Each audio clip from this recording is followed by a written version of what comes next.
So there's about investing in Pokemon, and I know there's some confusion and stress when it comes to investing because we go and check all these sealed products. We see all these different types of sealed products: Pen Collection, Turn, Battle Box, Elite Trainer Box, Collection Chest, Booster Box, Booster Pack, Blister, blah blah blah.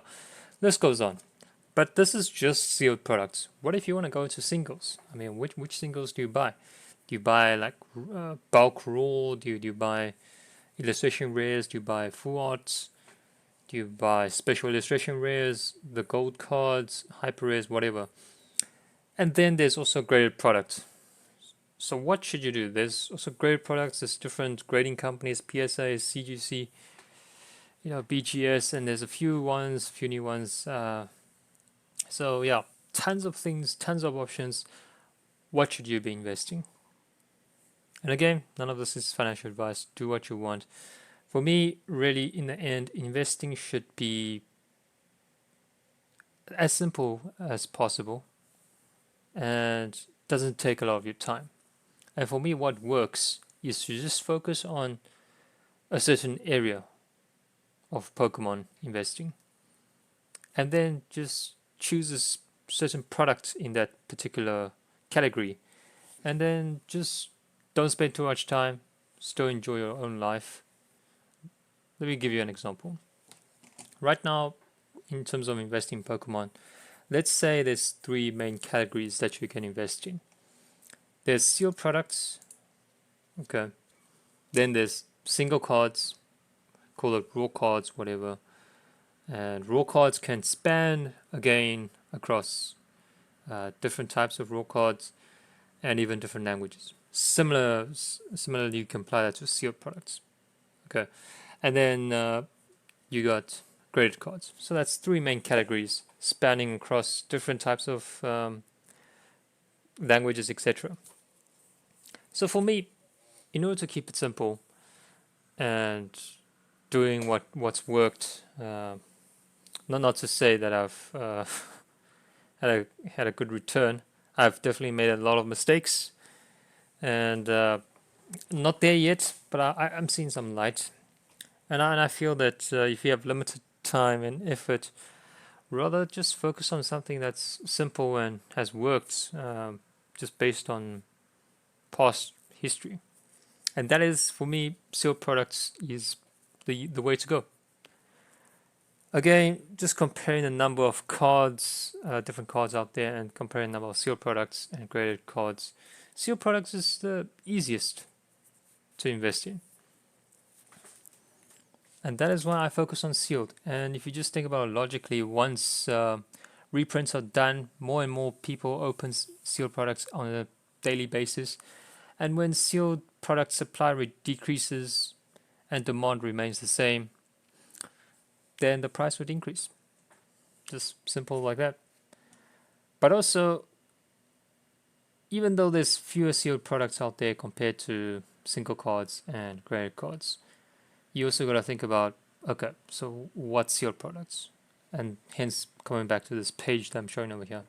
Even within sealed products, there's a lot. There's a lot, especially if you're seeing this for the first time. Pen Collection, 10 Battle Box, Elite Trainer Box, Collection Chest, Booster Box, Booster Pack, Blister Pack, Deck, Miscellaneous. Miscellaneous is like, there's tons of other things.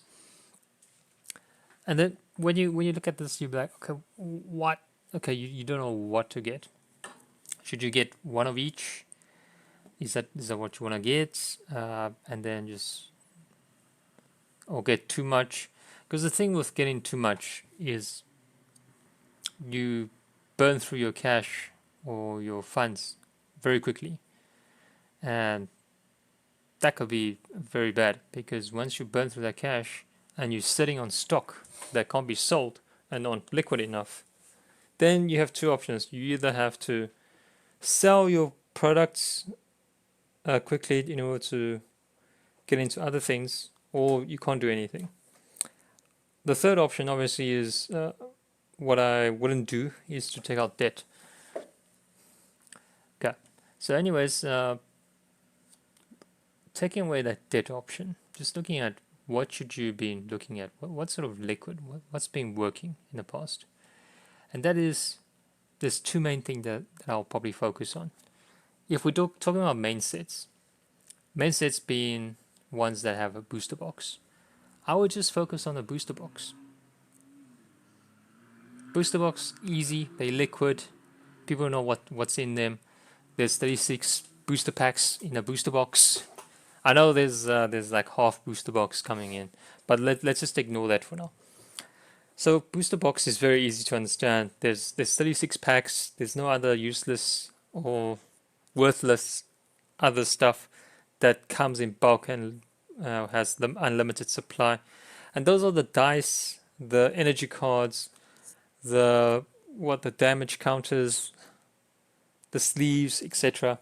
Those are not really valuable, and it adds to the cost of the product when it comes with a sealed product.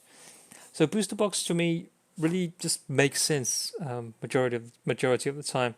And what I plan to do is, going forward for main sets, my main focus is just gonna be booster boxes, and I think that will just work.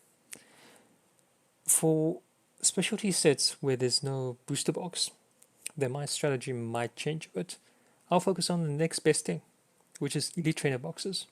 Elite Trainer boxes works very well for specialty sets, especially the Pokemon Center Elite Trainer box.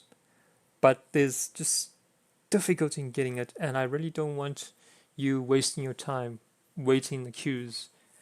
Sometimes that time is just not worth it for you to waste in the queues, and also just to waste hours and not get anything.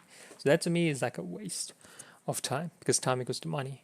So in those specialty cases, I would focus on ETBs. Okay, and when talking about booster boxes for main sets, sometimes for main sets, if your funds allow, you might want to get some ETBs if it's a really strong set. If it's like a mediocre set, then you might just want to focus on booster boxes. If it's a strong set, you might want to get booster boxes and ETBs. And if it's like a super weak set, you probably have to think about skipping it altogether. It's okay to skip on a set sometimes. Okay, so booster boxes for main sets, and then if it's a strong set, booster boxes plus Elite Trainer boxes, and then specialty sets, Elite Trainer boxes. Those are the the stables for what I go for. And then comes the other stuff. Okay, you got what's this? Pin collection. You got tins. You got battle box, collection chests. You know what? Not to rule this out, but I would probably say 80% of my portfolio would be going towards what I just spoke about. It will probably be 80% booster boxes / ETBs. And the other 20%, yes, you can look towards other things, but not to the point where you start wasting a lot of your time looking for these tins and pins collection. Really just focus on booster boxes and Elite Trainer boxes, and maybe other tins collections if they make sense. And the only time that would make sense is if those collection boxes has a really good promo code. So something like a full art card. If it's just like a normal EX, then probably not. Really great artwork on a piece of on a Pokemon promo card, and then coming with strong packs, then that's probably a collection box that I would go into. But otherwise, most of the times I would just ignore that. I think that's just takes too much time in terms of investing and trying to get products. And then there's some you gotta skip, especially single loose booster packs from unknown seller. Definitely skip that. If you aren't able to find any products, then probably go for sleeved booster packs if you can. Blister packs are a bit difficult, especially if the promo card is weak, but if it's strong, then you might be looking to get some in the absence that you aren't able to get any booster boxes or elite trainer boxes. If you are able to get booster boxes and ETBs, then yeah, I wouldn't get blister packs and booster packs. That won't be the majority, or won't be a portion of my investment. And yeah, that's pretty much it. Really, keep it simple like that. So if I just show you,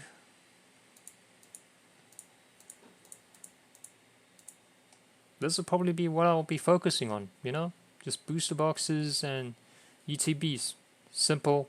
They don't take a lot of storage space. They're small, they're compact with 36 packs. ETBs will take a bit more. And another point to add onto it is, if your budget allows, try to get a sealed booster box, a sealed case of booster boxes. So that's a sealed of 6 booster boxes, or a sealed case of ETBs. So that would be 10 ETBs, if you can. Over time, they will just have a slight premium over loose items. So a sealed ETB of 10 would probably have a premium over the combined value of 10 loose ETBs. Similarly with booster box case, would have a higher combined value than 6 loose booster boxes. Yeah, that's all I want. Catch you next one.